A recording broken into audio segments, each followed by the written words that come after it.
Is it easy for a person to succeed while in their home country or here in America? It has been almost 2 years now for me to be in the United States of America. The greatest innovation a man need is knowing who they are. Do you remember any high school experience which was real hard to you but beautiful? Jolie Athan Anauka, one of my leadership or life coach, he said that you are going to regret. I was the best student Oh, in the nation. wow. So it was quite an Tanzania. experience. And by the way, you're from the same country. Yeah. Karibu sana brother. Asante sana. I really miss ugali, dagaa. Yeah, I went to volunteer to one of the schools back in Tanzania, and they had a scholarship opportunity. And I said, hey, I do have my very potential young students who would enjoy this opportunity, but they are limited financially. But I believe if they could be given a chance, they could do really better. That school welcomed them, and then they did their best. They excelled the best. One, from a single parent, two of them, and the other one as well, was an orphan. I'm sad to say he passed on. Oh, me, sorry. Rest in peace.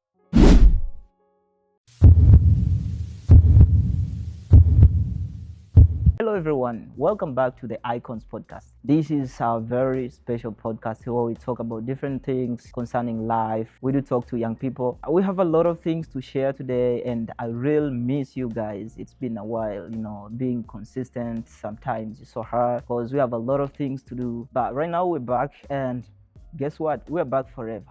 And today I'm so excited to host my brother. Today I've got a chance to talk to him. I hope we're going to talk a lot of things because I can say he's full package. I don't want to introduce him right now. Just keep watching the episode and you will know who he is.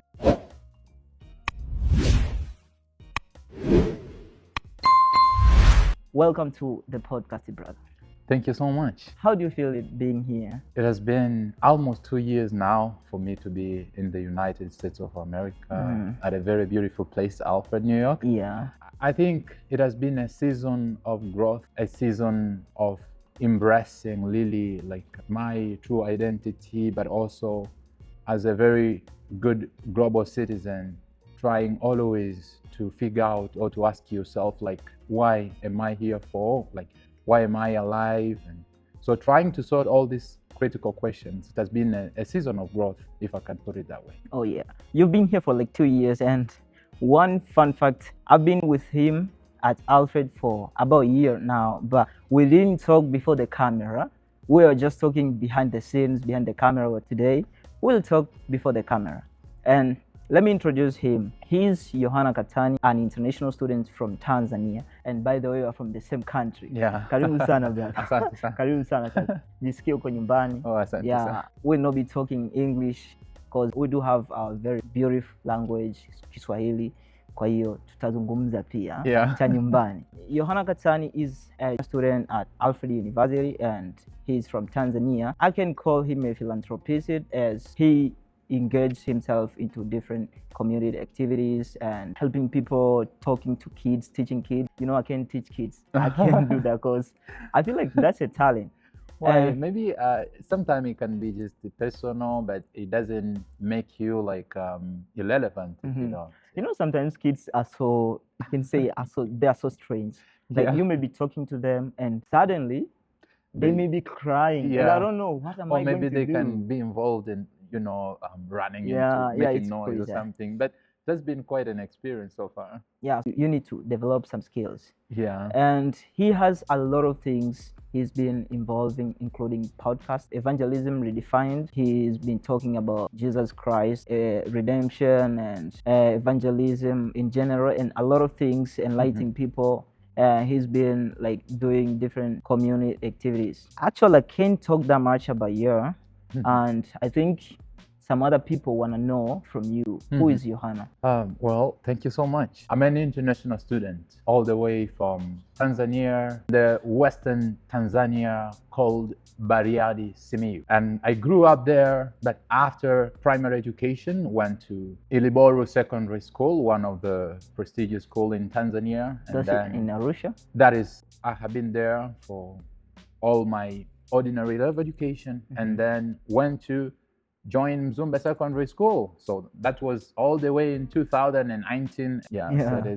it has been very exciting. Other than that, I call myself a lifelong student Mhm. because I learn every day, and I think that has been a calling for all this time around, and that's why I'm open to doing anything, or if I can put it way like multiple or multi-purpose. I mean, doing everything, being just all around it. But for whatever I put my feet on, like I need to do it very effectively. That is who am I. I'm a lifelong student. I'm figuring out or trying to do the best I know how to live a life of impact and power. What does it mean, like being a life lesson student? A life lesson or a lifelong student is someone who is open to learning, is not vulnerable or ready to be comfortable. Oh yeah. So, like, there is this myth like after you achieve something, you want to be complacent, you want to be comfortable a bit, you don't want to grow. So, a lifelong student is the one who can do milestones today, but is still going on. gonna wake up like he's gonna be sleepless because he still have a lot packaged enough to give out. Like always, like on the go for learning, on the go for doing very important stuff. Yeah. So they're more consistent on what they are doing. Yeah, they are more consistent, but like a lot of us sometimes we are, as human being, we are susceptible to be in the comfort zone. Yeah, that's very true. Yeah, so a lifelong student is someone who always hate to be in the comfort zone. That means we have to get out of our comfort zone. We have to. Yeah, in order to excel, to become the life lesson students. Yeah. Okay, well, what was the transition after going to high school? Sometimes you do beautiful mistakes or beautiful things or beautiful lessons, even though they were hard. Yeah. Do you remember any high school experience which was real hard to you but beautiful? Back in 2019, I remember, I did all I could do to prepare myself ready for, I took physics. I also took mathematics and even chemistry. But what was more strange, it was about physics subject.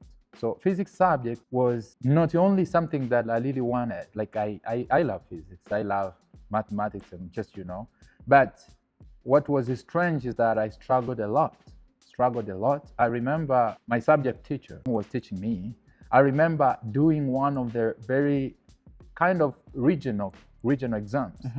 I think I scored an F. So I got 29%. That's an F. F, that means fail. So that is a failure, and I failed for that subject. So I went back. I went to consulted my teacher and said, you know what? I don't know if maybe you went through the same experience, but for me that was really I did. But it was different. It was different. I went there and I talked to my teacher. By the way, I was crying because I wanted to do better at doing my best. But he said, you know what? Move forward. Test is today, and your future has nothing to do with your today's failure. So I went back, wiped all my tears and did all like the best I know how to prepare or do every task I had. And it was fortunate by the grace of God, the same subject that I got an F, then I was privileged to get an A as the only subject because I got one, division 105 points. And so I got only for that subject an A, and by the grace of God, I was the best student in the nation. So it was quite an experience. How does it feel knowing like I'm the best student in physics out of maybe I can say 1,100 students, a lot of students? How does it feel? I consider success or excellence as just positioning yourself to be the best. I have been privileged, like the class that the cohort year or the graduating class for our year was very competitive. Yeah, for real. So no one who could be consistent to only be the first or like in the class, maybe, position number one or being the best all over. No. So it was, every one of them was doing their best. The philosophy that could help me in order that I could not live under pressure was always striving to be the best. Because if you are the best, then the first will come out of that. Yeah. So for me, it was always striving to be the best. But how could that feel? I was not kind of like you're really expectant to be, the best student per se, but I expected to excel well. So for me, it was kind of a shock. The one who informed me, like, I think he could spend like 2 to 3 minutes to convince me that I was the best student. If you won't mind, what scenario were you at that time when you received the information, like, I'm the very best student in physics? After graduating from high school, I was really passionate about having all my undergraduate degree abroad. So at that point of time, I think I was completing some of the applications, and I think that was to Talki. It's called Talkiye Basurari scholarship. It couldn't pay off, of course, and it was really sad, but I was doing that application, and then one of my good friend informed me about that news. He spent, if not 3 minutes, I think like 5 minutes, because I was just comfortable, okay, and then he's informing you like, hey, you're the best student. So it was like a shock, to be honest. Like, in a misbelief, I could thank God, but to be honest with you, I couldn't like expect. Yeah, congrats on that. That's a very big achievement. And you have mentioned about Turkey. Were you seeing yourself fitting in the Turkey culture and everything? Were you open-minded towards different countries, or you wanted to learn about different cultures or different places? Which were your favorite places, or what were the reasons which made you to come to America? As I said, I'm a lifelong student. Yeah. You mentioned that before, and you said like you are flexible and you can go anywhere. I can go anywhere, and I don't want to be comfortable. I think that is the main reason why. Yeah, exactly. It clears all. Like, I'm open to making new friendship every day, and if that is the case, I'm going to meet new people at whatever a culture or a place. I believe I'll always, like, even if it has been like 2 years here in America, but still, I do make or meet new people every day. New friends, yeah. And so for me, the openness or the flexibility of making new friendships or forming new relationships, I think that was kind of a drive that I can fit anywhere in the world, because I'll be living with people. I'm a social being, and that kind of helpful. So whether it's gonna be in America or Turkey or anywhere in the world, I believe I'm a global citizen, but simply because I'm open to learning and making new friendships. Oh wow, that's beautiful. Let's go back to kids. What's the secret behind for you to love kids? Since back home, you are spending most of the time teaching kids, spending your time with kids, talking about a lot of things. What's the reason behind, or the motives behind? From the Bible, Jesus said, if you do not become like little children, you are not fit for the kingdom. And so it was like kind of trying to understand what did he really mean. And what I understood is there is a difference between being childlike and being childish, meaning to say there are some qualities from kids that we as adults need them. But there are some of their childish behaviors, of course, we may not need them. And so for them, to me, I call the kids as mentors. Why? For instance, kids, even if like you can punish them because of whatever they did, they're gonna forgive you and even forget in just a bit.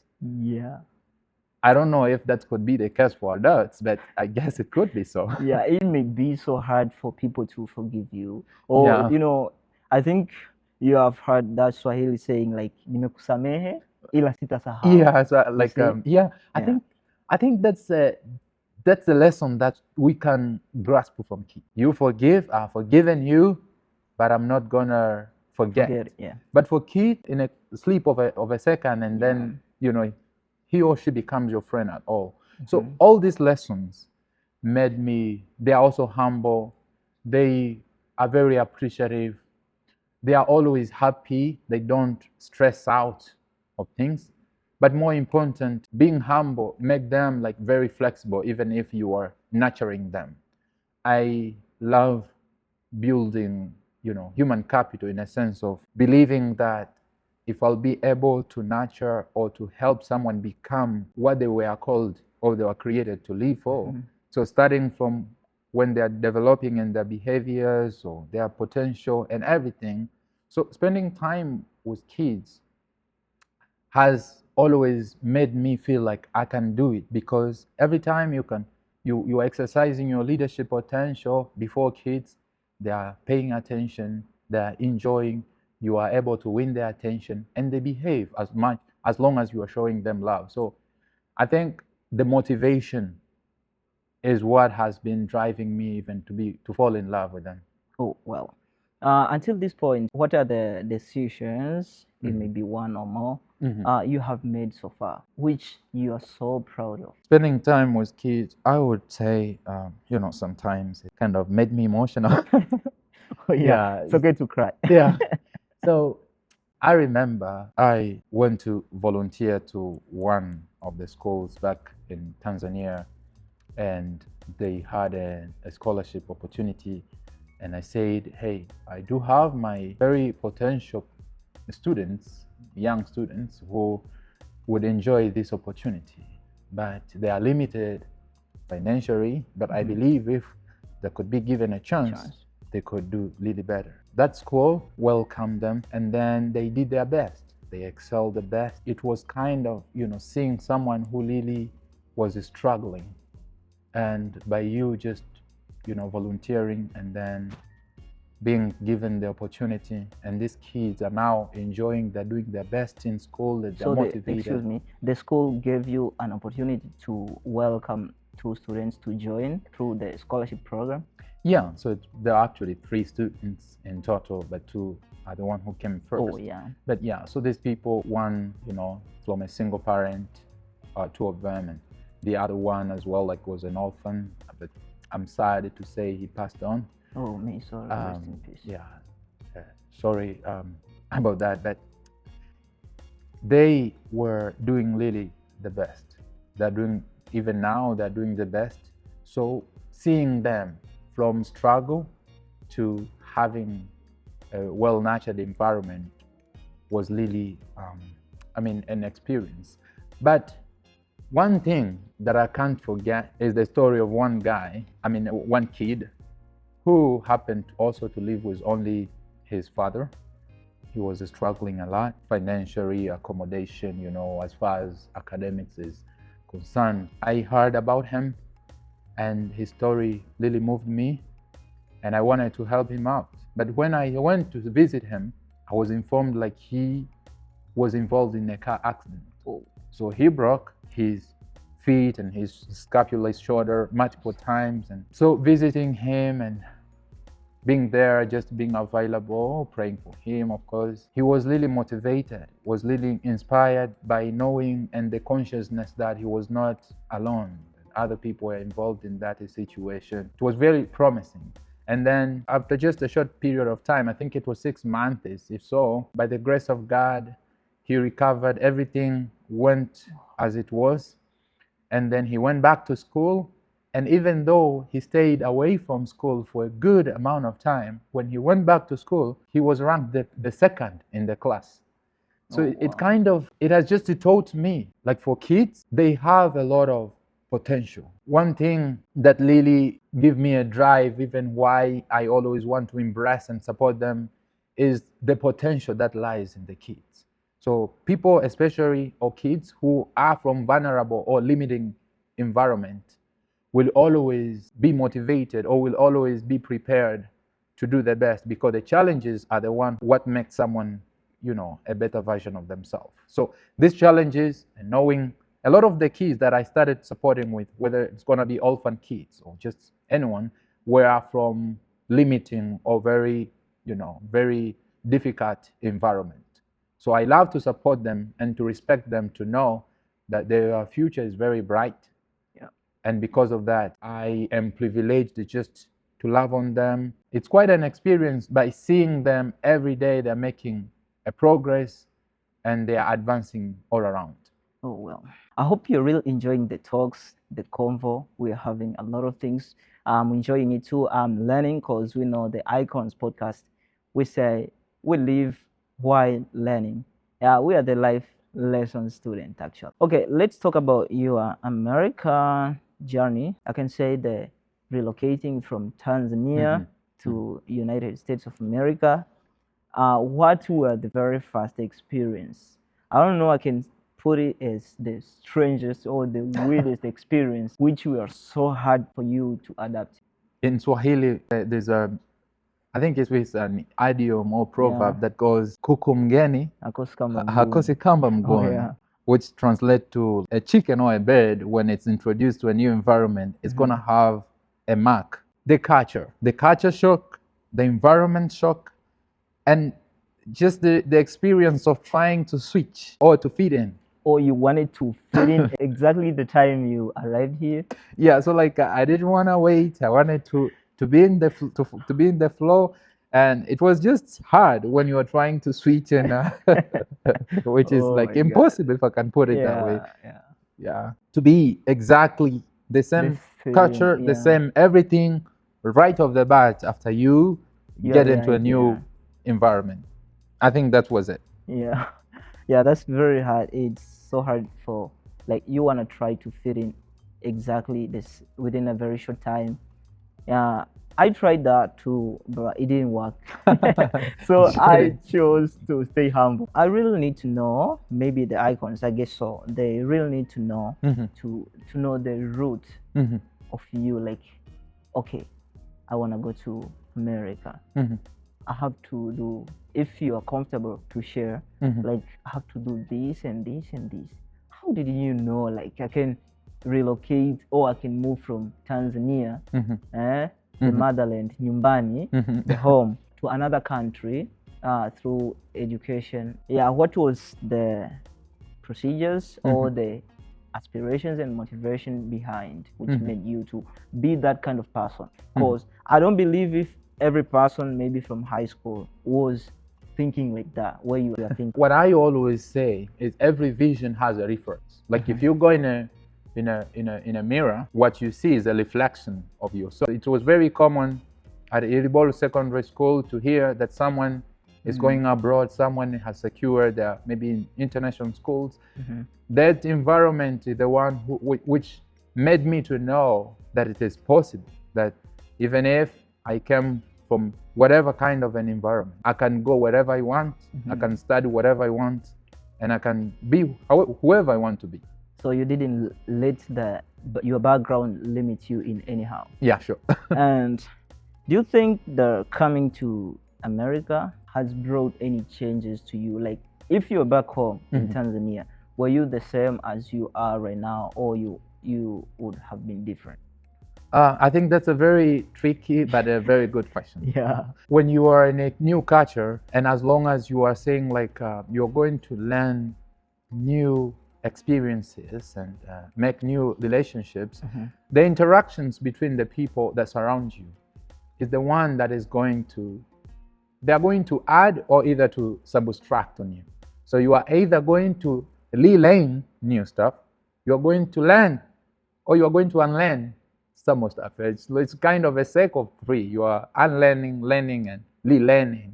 So trying to change your perspectives on different stuff. If I would say yes. To be honest, I would be different. But for here, I think dealing with different people, because as far as Alfred University is concerned, it's a very diverse school. Community, yeah. Welcoming people from all over the world. Exactly. So the interactions between different international students and staff, but also because I'm also involved in leadership right here, so trying to work with different people in leadership and different areas of life, it makes you a global citizen, or I can say a global leader. Yep. And if that is the case, so dealing with people from only unique culture, but here you are now not only to adapt, but now you are able even to work with people from multi-diverse culture. I think it makes you different, and I thank God for that. To me, is an advantage or a privilege.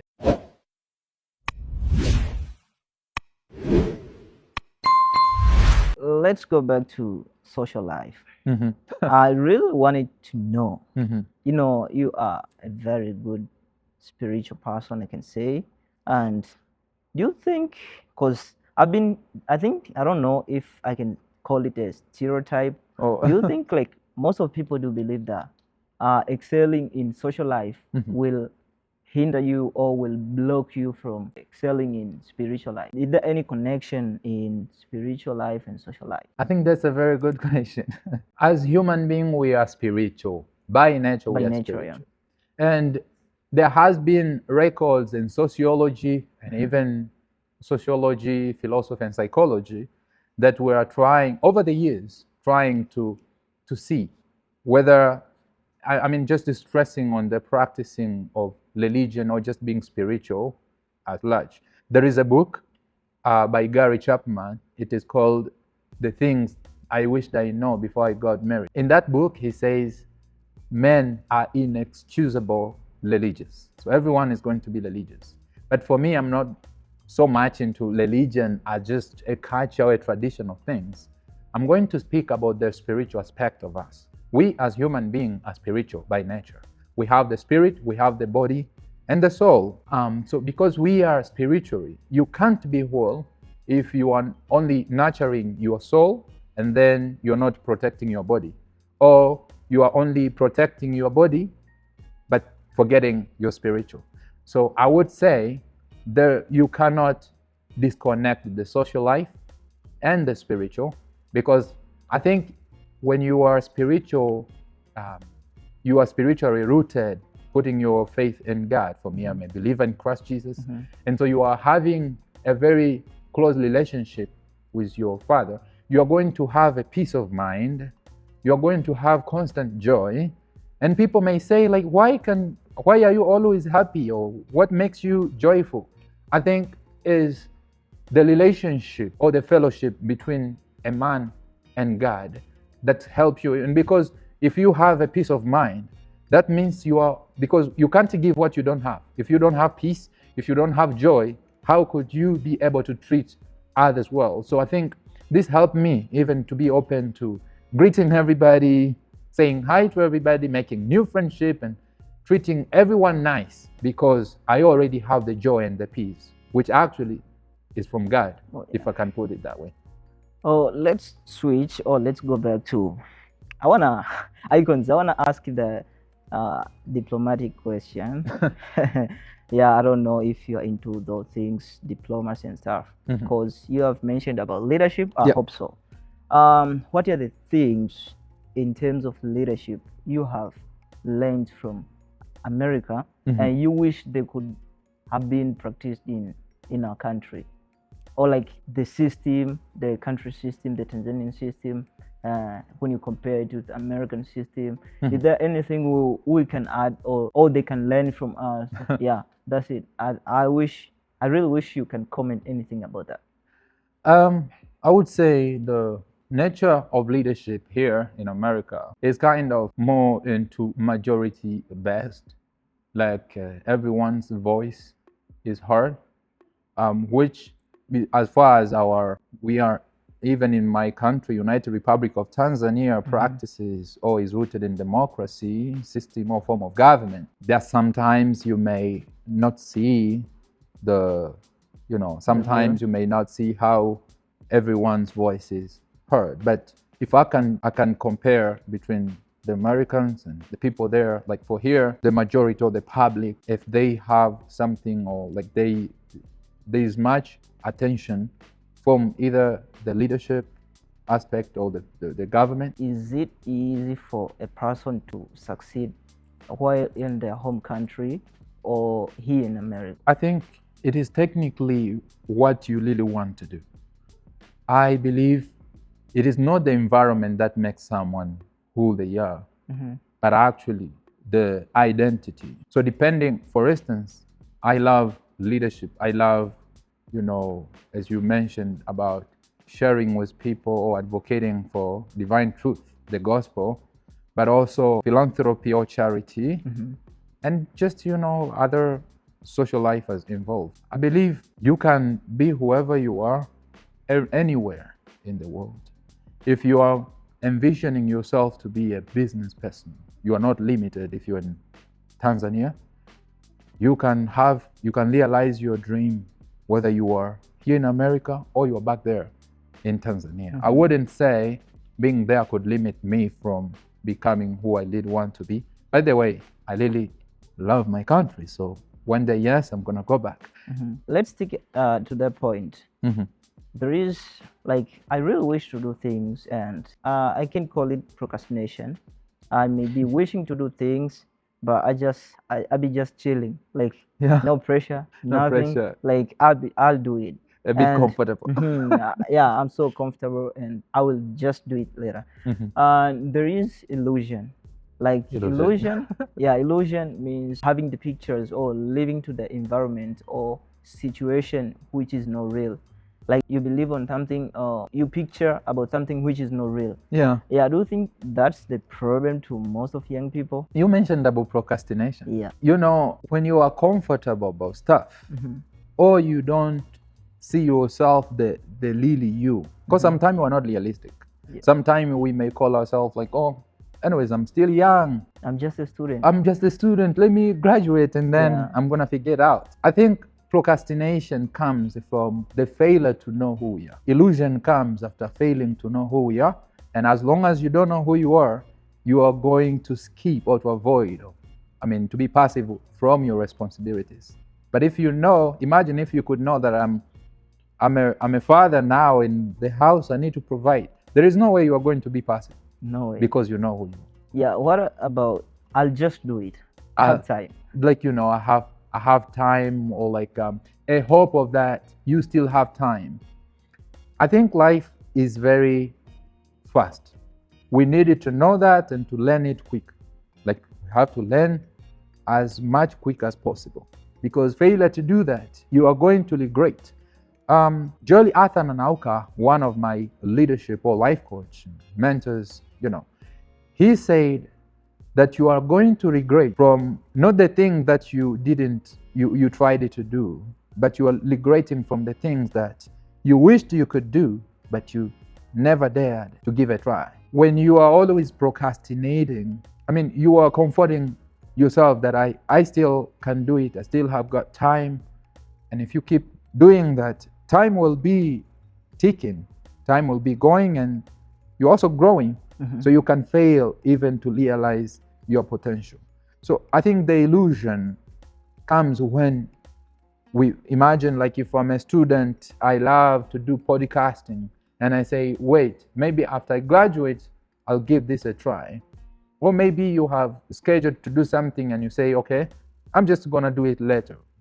There's nothing that's gonna be wrong with that. This is very dangerous. So I think because we don't know the danger of procrastination is a reason why we do it. I can take myself as a good example. I had this vision of talking to people, different people, creating and documenting all my stuff. Because I don't believe in digital investment and documenting. Documenting is not all about posting so that people can see. I can just keep my stuff organized and everything.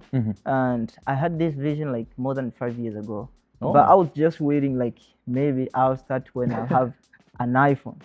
And then I got an iPhone. I was like, maybe I'll start when I have DJI or small Pocket 3. Maybe I'll start when I'll have a Sony. So every day, like I'll be having excuses. I don't know what's the right time for me to start. And then, mind you, maybe I've been seeing people who started doing the things with my facilities I have this time, and why am I not starting? So now my point is, what are we going to do in order to help people who do procrastinate and people who are living in the illusion? And I can call it, I'm not offending anyone, I can call it Disney World. Like it's not a real world. It's not a real world. Like if you watch the animes and animations, the cartoons, they're not real. You do believe like there is a king, but they're not real. How are we gonna do it then? We need to be real. We needed to stop being unrealistic. I would say There is a law of inertia. The law of inertia will tell you it is very hard to start, and if you start, it is very hard to stop. Yeah. That I think was Newton's first law of motion. Yeah. To be honest with you, if someone is procrastinating, I'm not gonna, judge or Honestly, something. excuse me. Honestly, I didn't know if the physics laws do apply in real life. They do. Yeah, I didn't know that. They do. So technically, if you are conscious Mm-hmm. that starting something, it is going to take a lot of Energy. willpower, Yeah, if I can willpower, put yeah. it that way. Like you need a very strong willpower. Mm-hmm. And knowing that after you start, you're going to be selfly motivated. Mm-hmm. Even I would relate to my own story, starting the podcast, Evangelism Redefined. Mm-hmm. It took me more than over a year to start. So I could be, maybe after I get facilities, after I get this and that. So I think what is limiting us, it is the failure not to, like sometimes we're not grateful with what we have. Yeah, that's very true. Sometimes we're not grateful with Absolutely. what we have, but also we are waiting for external motivation. But the self-motivation is what we really need. And that's apply only when you know it is hard. If you're conscious that it's going to be hard, then you will do the best you know to drive yourself to do it. I would say like people should find every knowledge or a bit of information needed to nurture their self-esteem, their self-confidence, and their self-drive so that they can start. After you start, I promise you, You will never stop. you'll never stop. Yeah. Yeah. That's a very good advice. And okay. I'm really enjoying the talks. Oh, let's go back to I really like plots shifting and mixing things. Yeah, we call it mchanganyo, like the mixture of different things. Mixture.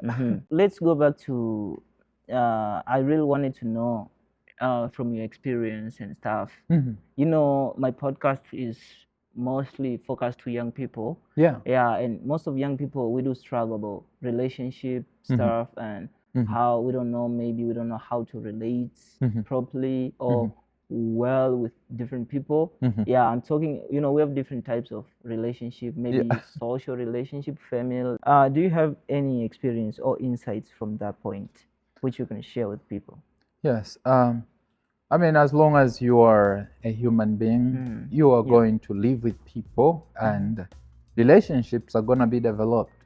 I mean, they can be, good or bad or maybe positive or negative, but you are always going to be into relationships because you're a social being. But the skills to learn to live with different people is what we really need. Because based on the kind of the people that you're interacting with, it is going to tell you how you are going to relate with them. If you are dealing with a staff or a leader, there is a way that you are going to relate with them. But so we fail to learn how we have to relate with people. And of course, that has to do with the proximity, because based on the relationship or the nature of the people that you have, it will help you to set the limits and the boundaries and all that. So I think for me, one thing that I learned, and especially from making mistakes, is when I failed to know how should I treat one person different from the other. So knowing that skills is what we really need. Do you believe that there is messing up or beautiful mistakes on how people do relate? We learn from mistakes. Yeah, that's very true.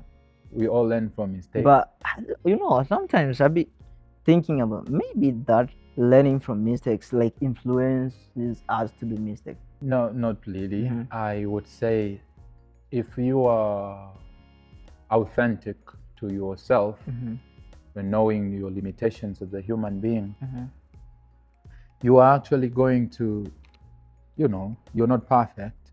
You're going to make mistakes. Yeah. And learning from mistakes it flows from a heart of apology, if I can put that way. and the promise to yourself that you are going to do better next time. Mm-hmm. So if you see other people making mistakes, Mm-hmm. or if you fall yourself into a failure or a mistake, Mm-hmm. and then you take a very step to change or to improve yourself, is what is needed or helpful. I wouldn't say like learning from mistakes will constantly make you be comfortable and then you keep doing the very thing. No, I think if you are genuine and you are honest to yourself, the mistakes are going to make you grow. Mm-hmm. You're one for billions. Um, I have been seeing you using the I can say hashtag or code several times, maybe for years now. Yeah. What does it really mean? As I said, the greatest innovation a man need is knowing who they are, their identity. So if I tell someone you are one for billions, I kind of activate the potential that is in them to know they're not living for themselves. So you are one for billions is the statement of purpose, of course, reminding each one of us that we are not here to live for ourselves. So if you are doing academics or business, you need to do the best, because the achievement or every service that you're going to provide is not going to help you, only you. Or if you will make a milestone in life, there is so many people that are supporting you, even if you don't know them.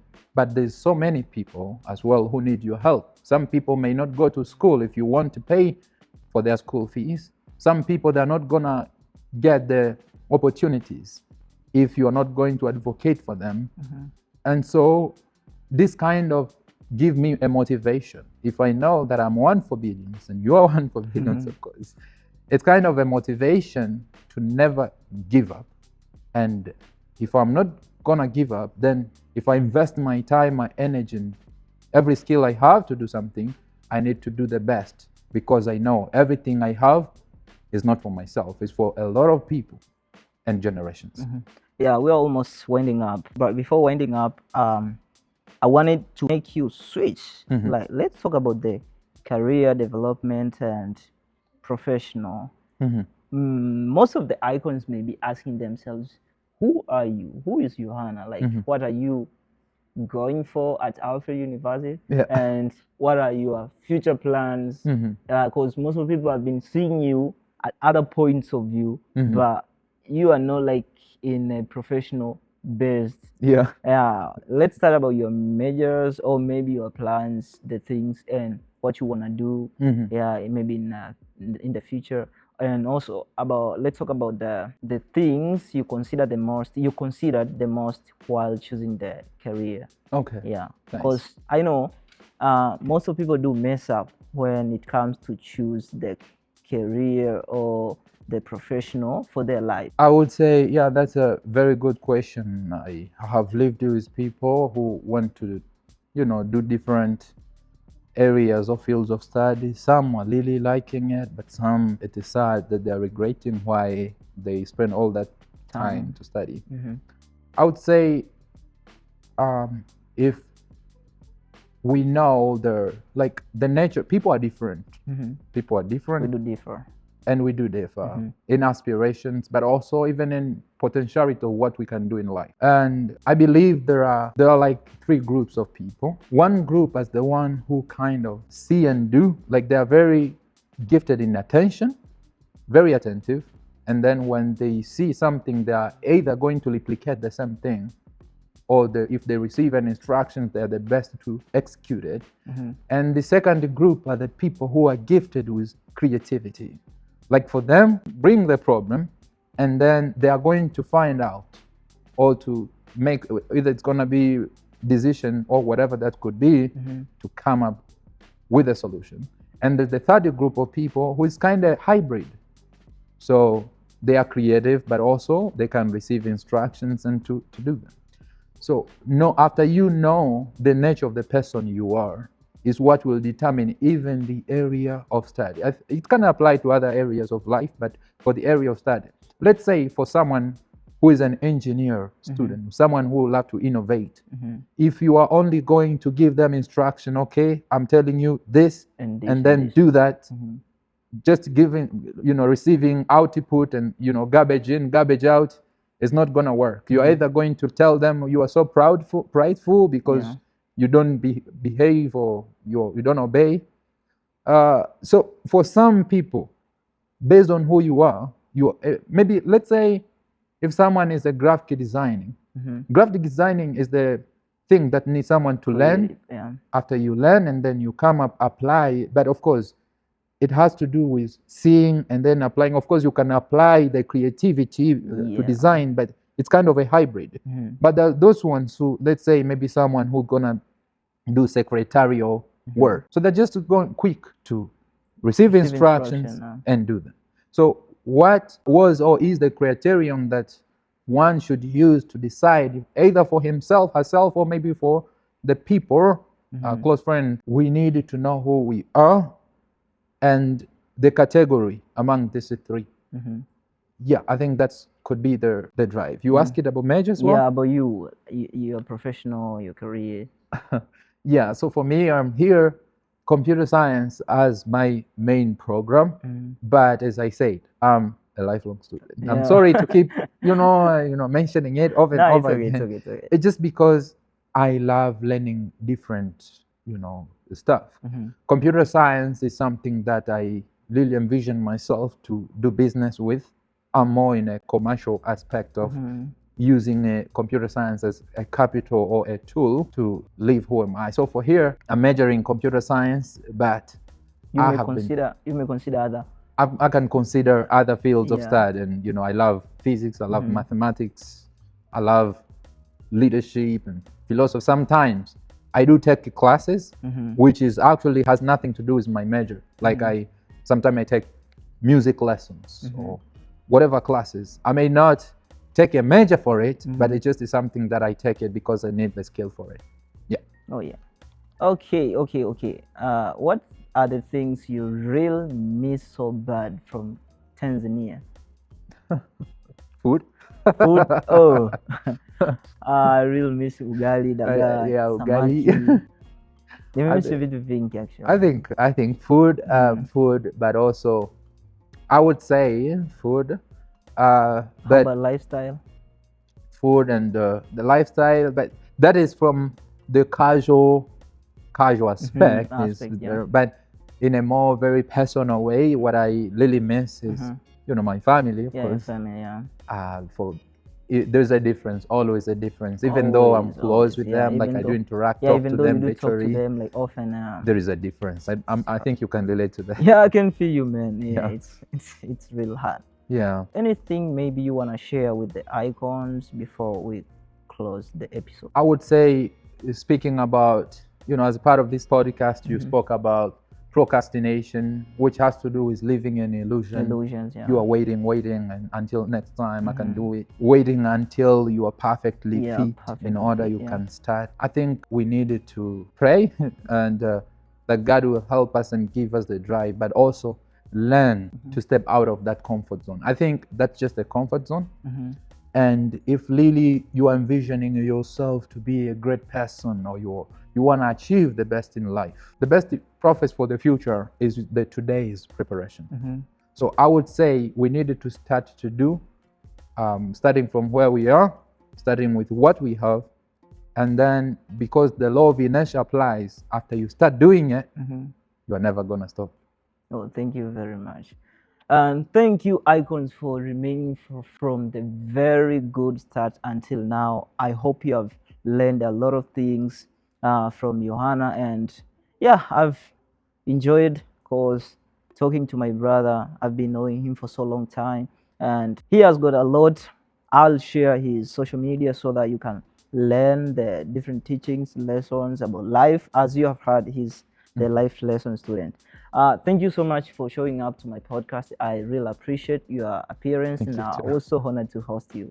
Karibu sana, nashukuru sana. Until next time, and let's get connected. Make sure you follow us, you like, comment, share, repost, and subscribe. I really want to get to 1K subs. Icons, you are letting me down. I do appreciate for the families who are joining, but I need to reach to 1K subs. Thank you so much. See you on the next one. Nilichukuaga kama likizo ya kufanya kila kitu, yani social media ingiaga kama exactly. I think the same thing happened to me. Yani ni kama vile kuna ile assumption kwamba hebu nipumzike au hebu ngoja niache kwanza. Nilikuwa nimehasa sana. Yeah. Wacha nijipongeze, kumbe unapoteza muda.